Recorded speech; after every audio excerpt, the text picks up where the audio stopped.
A suspected ritual shrine was on Wednesday, August 17, 2022, discovered along the Ekinwan Road axis of Benin City by operatives of the Edo State Police Command with 3 persons arrested with 20 mummified bodies.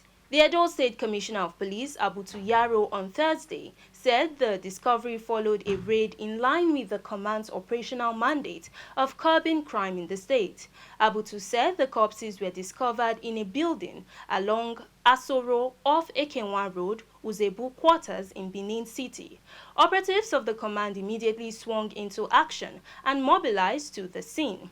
3 suspects were arrested at the scene, namely Chimobi Okewu and Oko Samuel, both of Afikpo in Ebonyi, and Gideon Sunday from Akwa Ibom State, while other suspects fled. Among the corpses discovered at the scene of the crime are 15 dried male corpses, 3 female corpses, and those of 2 children. Deputy Commissioner of Police in charge of the state's Command Criminal Investigation Department has been directed to carry out a discreet investigation to unravel the circumstances surrounding the discovered corpses. The police commissioner urged members of the public to be calm, as the command will continue to ensure the safety of all law-abiding citizens and those residing in Edo State. A breakaway body from the Academic Staff Union of Universities, ASU, known as Congress of University Academics, CONUA, has again called on the federal government to, as a matter of urgency, convoke a stakeholders meeting to find lasting solutions to the perennial problems in the nation's university system. CONUA says such a meeting should include parents, students, and all unions within the universities. Addressing a news conference in Abuja this Friday, the national coordinator of the union, Dr. Niyi Sumonu, described as unfortunate the comments by the Minister of Labor and Employment, Festus Keyamo, that the federal government has denied CONSUA registration as a sign of respect to ASU. Dr. Sumonu said further delay in the registration of CONSUA amounts to delaying the emergence of workable options for ending incessant strikes in Nigerian universities, which the breakaway group is determined to achieve. Nigerian public universities had experienced strikes for over 1,417 days. This translates to over 5 years.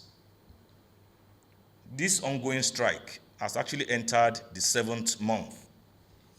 This has caused damage in no small measure to teaching and research. CONUA is determined to provide solutions to these endemic problems so that our universities once again will have a breath of life. Dr. Sumonu outlined the focus of CONSUA, noting that its members were not part of the ongoing strike called by ASU, but were only stopped from the lecture halls when the various managements of universities ordered a total shutdown. The core focus of CONUA therefore includes, but not limited to, the following. 1, inculcating the spirit of discipline among our members to do their work in a manner that will impact positively on the nation. Avoiding strikes by engaging proactively in ideologically unencumbered consultation, dialoguing and lobbying the National University Commission, the Minister of Education, and the House Committee on Education on the need for enhancing budgetary provisions for education, rather than waiting, folding our hands when budgets are being prepared and then going on strike to ask for improved funding. The Congress of University Academics, CONUA, had in April 2018 applied for registration as a trade union at the Federal Ministry of Labor and Employment. Appearing on Arise Television on August 8, 2022, the Minister of State for Labor and Employment, Festus Keyamo, said the federal government is withholding the registration in order not to be seen as the one breaking ASU.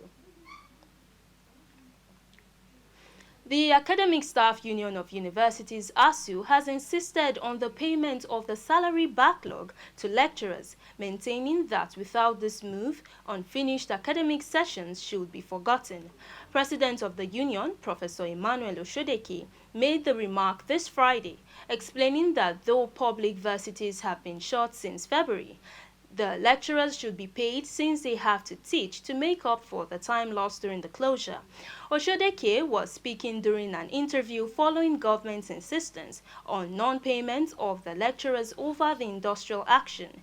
He explained that when other unions go on strike and come back, they are paid all those periods they are on strike.